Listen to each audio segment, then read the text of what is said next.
Matapos nga po ang pagtambak ng Dallas Mavericks sa Utah Jazz ngayong araw, nakagawa rin naman nga po dito ng history ang kanilang superstar na si Luka Doncic. Iyan naman ang ating unang storya na aalamin at unang pag-uusapan na sasamahan ko na rin ang balitang hawak pa rin naman nga po ng Golden State Warriors ang top 11 sa Western Conference. Pag-uusapan na rin natin ngayon ang balitang payag nga po ang Lakers sa trade ni na Alex Caruso at Gabe Vincent. Kaya mga idol, tara, umpisahan na natin yan.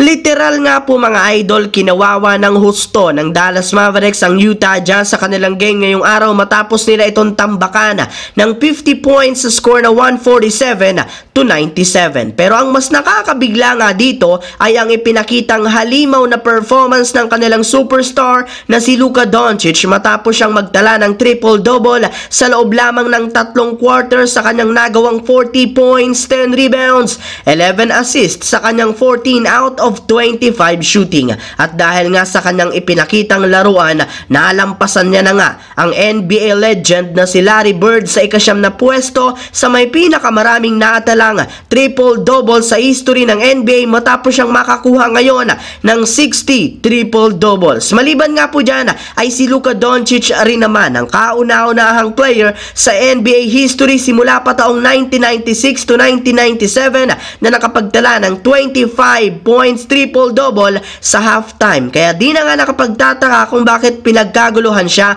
ng napakaraming mga fans sa social media ngayong araw, lalo pat first time lang naman nga itong nangyari sa loob ng NBA. Samantala, pumunta naman tayo sa ating pangalawang storya sa balitang hawak nga po ngayon ng Golden State Warriors ang top 11 sa Western Conference. Bagamat man maagang nag-struggle ang Warriors sa kanilang game ngayong araw na siyang rason ng maagang paglamang ng Portland Trail Blazers, nagawa pa rin naman nga nila ditong makuha ang panalo sa score na 110-106. Salamat sa pag-step up ng kanilang mga players sa fourth quarter sa pangunguna ni Stephen Curry na merong 31 points at si Jonathan Kuminga na siyang naging difference maker sa kanilang laro nang magtala siya ng 13 points off the bench.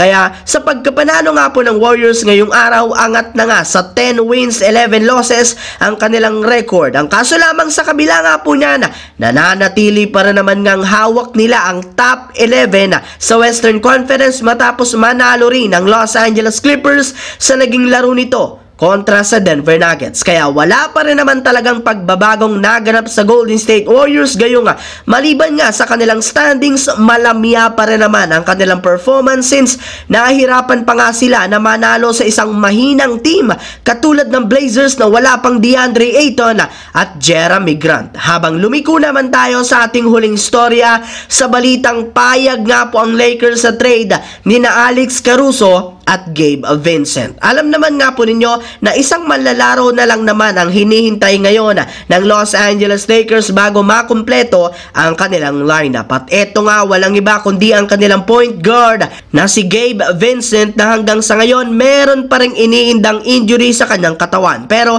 kahit man nga ganoon, unti-unti na rin naman ngang lumalakas ang kanilang team. Sa katunayan, bukod nga po sa pag-angat nila sa ika-5 pwesto sa West, meron rin naman nga sila ngayong hawak na 2-game win streak at ang maganda pa nga po dyan, 7 beses na rin naman nga silang nananalo sa kanilang nakalipas na 10 laro. Pero hindi rin naman nga ibig sabihin nito na hindi na sila gagawa pa ng trade. Sa katunayan, ayon nga po sa ibinulgar ng isang NBA insider na si Dave McMenamy ng ESPN, hindi pa nga sila sinasarado ang posibilidad na gumawa ng move, gayong kung sakasakali man nga po na hindi na naman maging maganda ang performance ng kanilang point guard na si Gabe Vincent sa kanyang pagbabalik, babalakan nga po nila itong i-offer sa Chicago Bulls upang makuha nila ang matagal ng target na si Alex Caruso. Yes mga idol, posible na magpalitan sila ng player lalo pat hindi rin naman nagkakalayo ang laki at presyo ng kanilang kontrata.